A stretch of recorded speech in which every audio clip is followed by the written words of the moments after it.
पेशावर की तारीख में बहुत से सियासतदान आए, बहुत से लीडर आए, बहुत से नाम वक्त के साथ मिट गए। लेकिन आज की कहानी एक ऐसे आदमी की है जिसे दुश्मन भी तोड़ ना सके और अपने भी हरा ना सके।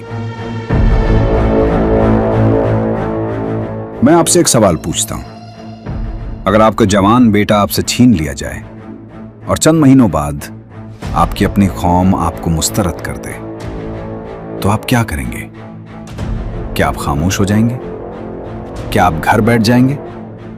क्या आप सब कुछ छोड़ देंगे? ज्यादातर लोग ऐसा ही करते हैं, लेकिन यह कहानी ज्यादातर लोगों की नहीं है। यह एक ऐसे आदमी की कहानी है जिसने 4 इंतखाबात हारे, अपना इकलौता बेटा खोया, 17 साल तक धमकियों के साए में जिंदगी गुजारी और फिर भी हर शिकस्त के बाद दोबारा खड़ा हुआ।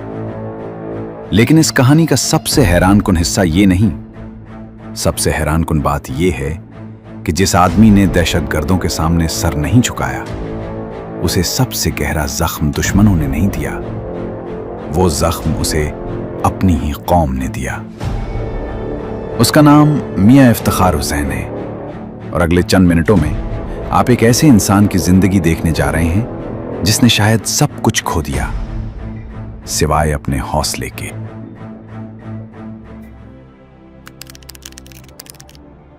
जिले नौशहरा का एक छोटा सा कस्बा पबी। यहां एक बच्चा पैदा होता है, आम से घर में। कोई जागीर नहीं, कोई बड़ा नाम नहीं। बाप फौज में वायरलेस ऑपरेटर, एक सादा मेहनती आदमी। कोई नहीं जानता था कि यह बच्चा एक दिन सूबे की सियासत का सबसे भारी नाम बनेगा। न कोई पेशनगोई, न कोई निशानी, सिर्फ एक बच्चा जो तंग गलियों में आम लोगों के दरमियान पला बढ़ा। शायद यही वो बात है जो उसे बाकी सियासतदानों से अलग करती है। वो कभी भी महल में पैदा नहीं हुआ, वो अवाम में से एक था, और यही वजह है कि जब वो बोलता था तो लोग सुनते थे। 1990 पहला इलेक्शन और वो जीत गया। खुशी का दिन। 1993 दोबारा मैदान में और इस बार सिर्फ 149 वोटों से हार। सोचें, सिर्फ 149, इतना करीब जीतना और फिर भी हार जाना। 1997 फिर जीता, 2002 फिर हारा। यह सिर्फ इंतखाबी नतीजे नहीं है, यह एक आदमी की बर्दाश्त का इम्तिहान है। सोचें, कितनी बार आप गिरकर दोबारा खड़े होंगे? 3 बार, 4 बार? ज्यादातर लोग दूसरी हार के बाद ही मैदान छोड़ देते हैं, लेकिन यह आदमी हर बार वापस आया। 2008 जीत गया और इस बार सूबाई वजीर बन गया। और यही वो मोड़ था जहां से असल कहानी शुरू होती है। पूरे खैबर पख्तूनख्वा में हालात खराब थे, लेकिन सवात और पेशावर में रोज धमाके होते। 2009 एक ऐसा इलाका जो जन्नत कहलाता था, अब बारूद की बू में डूबा हुआ था। रोज धमाके, रोज खौफ, बड़े बड़े नाम वाले लोग शहरों में छुप गए। लेकिन एक वजीर, वही पबी का बच्चा, अब सूबाई वजीर इत्तलात, हर दूसरे दिन खुद मैदान में जाता, पूरी जिम्मेदारी निभाई, और उसका गवाह पूरा खैबर पख्तूनख्वा है। धमाके की जगह पर कैमरों के सामने खौफ के बीचों बीच खड़ा होकर वो एक ही बात कहता रहा, तुम्हारे खुदकुश खत्म हो जाएंगे, लेकिन हमारे सीने नहीं। सोचें इस लम्हे को, धुआं भी उठ रहा है, लोग खौफज़दा हैं, और ये आदमी कैमरे के सामने खड़ा बगैर किसी खौफ के दुश्मन को सीधा चैलेंज दे रहा है। ये कोई सियासी बयान नहीं था, ये एक ललकार थी, एक ऐसे इंसान की ललकार जो जानता था कि वो निशाने पर है, लेकिन फिर भी पीछे नहीं हटा।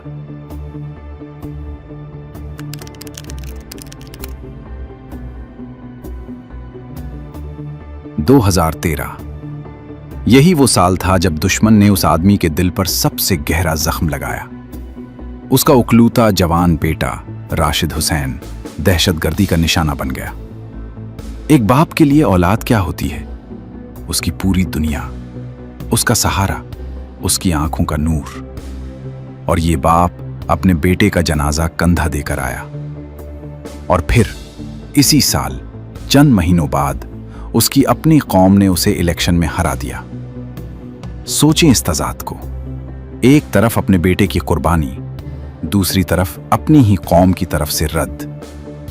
यह ऐसा जख्म था जो शायद कभी मुकम्मल तौर पर नहीं भरा, लेकिन उसने हिम्मत नहीं हारी, उसने सियासत नहीं छोड़ी, उसने अमन की बात करना नहीं छोड़ा। वक्त गुजरता गया, नए चेहरे आए, नए नारे आए, तब्दीली का नारा पूरी फजा में छा गया। और 2024 में 11 साल बाद एक बार फिर वही मंजर तिहराया गया।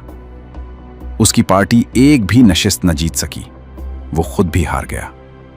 4 इलेक्शन हार, 3 जीत, पूरी जिंदगी का हिसाब। और फिर भी आज भी वो मैदान में है।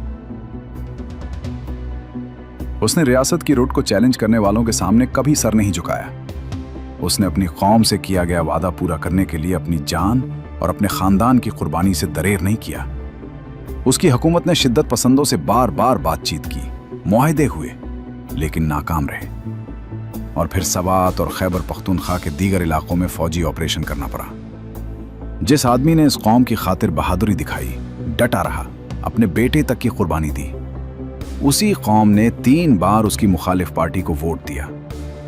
इस पार्टी के लोगों ने उस पर और उसकी हुकूमत पर बेशुमार इल्जामात लगाए। लालटेन तबाह दे का नारा मजाक बन गया, सियासी जिल्लत का जरिया बन गया। सिर्फ एक नारा जीत गया कि उसकी पार्टी ने पख्तूनों के सरों का सौदा किया। किसी ने यह न देखा कि उसी पार्टी के सैकड़ों कारकुन उसी ऑपरेशन की हिमायत की कीमत चकाते हुए नामालूम अफराद के हाथों शहीद हुए। खुदकुश धमाके, बच्चों का खून, ये सब सिर्फ एक तब्दीली के नारे के सामने बेवजन हो गया। और ये एक बार नहीं, 3 बार हुआ। सोचें, उसने कौम के लिए क्या दिया? अपनी नींद, अपना सुकून, अपना बेटा, अपनी सियासी जिंदगी। और कौम ने उसे क्या दिया? झूठे नारों के पीछे चलकर 3 बार उसे रद्द कर दिया। यही असल सवाल है जो ये कहानी पीछे छोड़ जाती है। क्या ये इंसाफ था? वो अब भी बात करता है, अब भी सूबे के हुकूक की बात करता है, अब भी अमन की बात करता है। हालिया दिनों में सोशल मीडिया पर एक वीडियो गर्दिश कर रही है जिसमें कहा जा रहा है कि उसे सिक्योरिटी इदारों की तरफ से खतरे से मुताल्लिक आगाह किया गया है और उसकी नकल व हरकत पर एहतियाती पाबंदियां आयद हैं। तो ये कोई नई बात नहीं, ये इसी कहानी का तसलसल है जो 2009 से चल रही है।